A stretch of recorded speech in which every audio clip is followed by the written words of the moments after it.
Bonjour Anne. Bonjour Thomas, bonjour à tous. Eh oui, parce que figurez-vous qu'on peut ressusciter aujourd'hui par la technologie les écrivains décédés, la preuve avec un écrivain japonais du siècle dernier. Voilà, Victor Hugo, ça arrivera peut-être un jour. Pour l'instant, c'est Soseki Natsume, qui est un écrivain majeur au Japon, qui a vécu et écrit pendant l'ère Meiji, vous savez, l'époque de modernisation du Japon.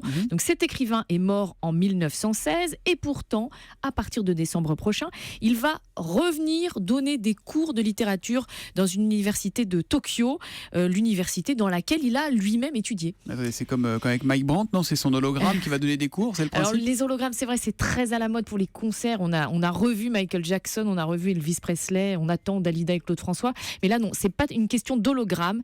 Il va vraiment y avoir quelqu'un, on aura l'impression qu'il y aura quelqu'un derrière un bureau, assis sur une chaise, qui donne des cours, puisque cet écrivain va revivre à travers un robot humanoïde qui aura la taille de l'écrivain. Qui va lui ressembler vraiment. Voilà. Son visage sera modelé à partir de photos et même du masque mortuaire de l'écrivain. La voix sera aussi héritée du patrimoine familial, puisqu'elle sera calquée sur celle de son petit-fils.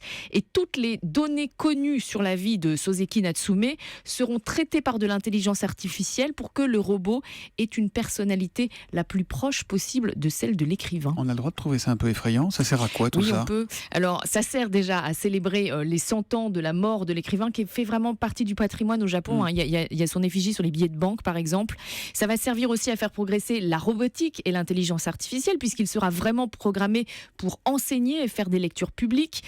Tout ça, ça risque aussi du coup de booster la fréquentation du cours de littérature. C'est pas mal. Effet de curiosité. Effectivement, et c'est vrai que si un jour on avait Victor Hugo ou Marcel Proust qui revivaient à la Sorbonne, on irait tous. Remarque, on a bien eu Coluche dans l'interview Vérité lundi sur Europe 1. C'est vrai.